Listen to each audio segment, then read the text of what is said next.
Paramedical বা medical technologist সংক্রান্ত পড়াশোনা করে মানুষ সাধারণত কোনো স্পেশালিস্ট ডক্টরের অ্যাসিস্ট্যান্ট হয়।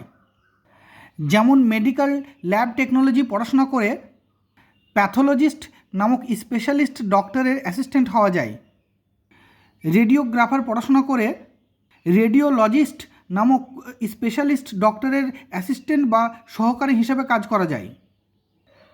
এই প্যারামেডিক্যাল ডিগ্রি সাধারণত 3 টাইপের হয়: ডিপ্লোমা, ব্যাচেলার আর মাস্টার ডিগ্রি। প্যারামেডিক্যাল পড়াশোনা বিভিন্ন টাইপের হয়, যেমন কেউ মেডিকেল ল্যাব টেকনোলজি পড়ে প্যারামেডিক্যাল হিসাবে, কেউ রেডিওগ্রাফার প্যারামেডিক্যাল হিসেবে পড়ে, রেডিওগ্রাফার যারা এক্স-রে, সিটি স্ক্যান এসব করে, কেউ ডায়ালাইসিস টেকনিশিয়ান পড়ে প্যারামেডিক্যাল সাবজেক্ট হিসাবে নেয়, কেউ ক্রিটিক্যাল কেয়ার টেকনোলজি পড়ে। তবে কিছু কিছু প্যারামেডিক্যালে ব্যাচেলার ডিগ্রি করে ডক্টরের মতো নিজস্ব ক্লিনিক খোলা যায়। যেমন ফিজিওথেরাপিতে ব্যাচেলার ডিগ্রি করলে নিজস্ব ফিজিওথেরাপি ক্লিনিক খোলা যায়। অপটিমেট্রিতে ব্যাচেলার ডিগ্রি করলে নিজস্ব চক্ষু জ্যোতি পরীক্ষা কেন্দ্র খোলা যাবে এবং চশমার দোকান খোলা যাবে। তবে রেডিওগ্রাফিতে ডিপ্লোমা করেও নিজস্ব এক্স-রে সেন্টার খোলা যায়।